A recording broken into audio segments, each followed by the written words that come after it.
ಇಲ್ಲೊಂದು ಮ್ಯೂಸಿಯಮ್ ಬಂದೀವಿ.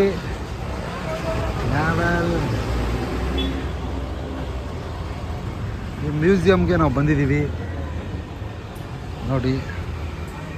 ಇದೆ ಇದು ಅಂಡಮಾನ್ನಲ್ಲಿರ್ತಕ್ಕಂಥ ಮ್ಯೂಸಿಯಂ. ಸುಮಾರು ಇದರ ಮೇಲೆ 8 ಆನೆಗಳು ನಿಂತ್ಕೊಳ್ಳುವಂತಹ ಒಂದು ಜೀವಿ, ಇದು ಸಮುದ್ರದ ಜೀವಿ.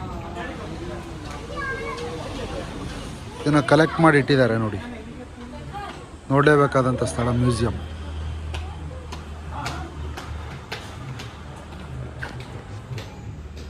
ಸಮುದ್ರಿಕ ಎಲ್ಲ ನೋಡ್ತಾ ಇರ್ತೀರಲ್ಲ. ಈ 20 ರೂಪಾಯಿ ನೋಟ್ ಇತ್ತಲ್ಲ ಹಿಂದೆ, ಅದರಲ್ಲಿ ಬರುವಂಥ ಈ ದೃಶ್ಯ ಇದೆಯಲ್ಲ, ಈ ದೃಶ್ಯ ಏನಿದೆ, ಆ ತೆಂಗಿನ ಮರದಿಂದ ಈ ದೃಶ್ಯ ಏನಿದೆ, ಆ ದೃಶ್ಯ ಬಂದ್ಬಿಟ್ಟು ಅಂಡಮಾನ್ನಲ್ಲಿರ್ತಕ್ಕಂಥ ದೃಶ್ಯ. ಇದನ್ನು ನಾವು ಹಿಂದ್ಗಡೆ ಅದರಲ್ಲಿ ಜನ ನೋಡ್ತಾ ಇದ್ದಾರಲ್ಲ, ಅದರಿಂದ ನೋಡ್ಬೋದು. ಈ ರೀತಿಯ ಒಂದು ದೃಶ್ಯಗಳು ತುಂಬ ಚೆನ್ನಾಗಿದೆ ಇಲ್ಲೆಲ್ಲ ಮ್ಯೂಸಿಯಮ್ಮಲ್ಲಿ. ನಾವೆಲ್ಲ ಸಮುದ್ರವನ್ನು ತುಂಬ ಎಂಜಾಯ್ ಮಾಡಿದ್ವಿ ಕಳೆದ 4-5 ದಿನದಿಂದ. ಮತ್ತು ಇಲ್ಲೊಂದು ದೃಶ್ಯ ತೋರಿಸ್ತೀನಿ ನೋಡಿ. ಇಲ್ಲಿ ರೆಡ್ ಕಾಣ್ತಾ ಇದೆಯಲ್ಲ, ಒಂಥರ ಸ್ತಂಭ, ಅದನ್ನು ಎಲ್ಲರೂ ಕೂಡ ಇಲ್ಲಿಂದನೇ ವೀಕ್ಷಣೆ ಮಾಡ್ಬೋದು. ಇಲ್ಲಿ ವೀಕ್ಷಣೆ ಮಾಡ್ತಾ ಇದ್ದಾರಲ್ಲ, ಇಲ್ಲಿಂದ ಒಂದೊಂದೇ ದೃಶ್ಯಗಳನ್ನು ತೋರಿಸ್ತಾ ಹೋಗ್ತಾ ಇರ್ತೀನಿ. ದಯವಿಟ್ಟು ನೋಡಿ. ಯಾರು ಅಂಡಮಾನಿಗೆ ಬರೋಕ್ಕಾಗೋದಿಲ್ಲ ಅವರೆಲ್ಲ ಇದನ್ನು ಫೋಟೋಸ್ಗಳಲ್ಲಿ ನೋಡ್ಕೊಳ್ಳಿ. ಇಷ್ಟೊಂದು ಚೆನ್ನಾಗಿದೆ.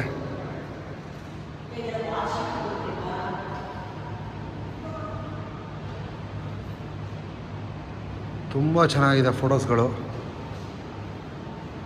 ನೋಡಿ. Wow, super.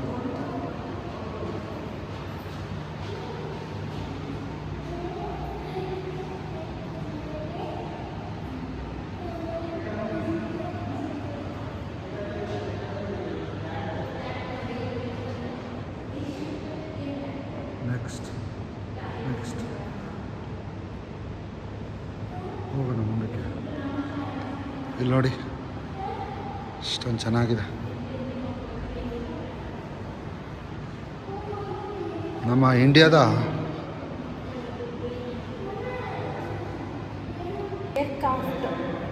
ನೋಡಿ ವಿಕ್ರಮಾದಿತ್ಯ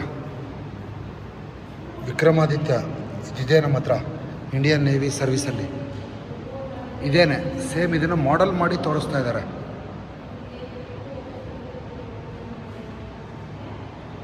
ಓಕೆ, ಇನ್ನೊಂದು ಪಾರ್ಟಲ್ಲಿ ಪೂರ್ತಿ ಎಲ್ಲವನ್ನು ತೋರಿಸ್ತೀನಿ. ಇದನ್ನು BBA ವಾಯ್ಸಲ್ಲಿ ಲೈಕ್ ಮಾಡಿ, ಶೇರ್ ಮಾಡಿ, ಸಬ್ಸ್ಕ್ರೈಬ್ ಮಾಡಿ, ಅಥವಾ ಏನೂ ಮಾಡಿಲ್ವಾ ಐ ಡೋಂಟ್ ಕೇರ್, ನೋಡ್ಕೊಂಡು ಎಂಜಾಯ್ ಮಾಡ್ಕೊಳ್ಳಿ.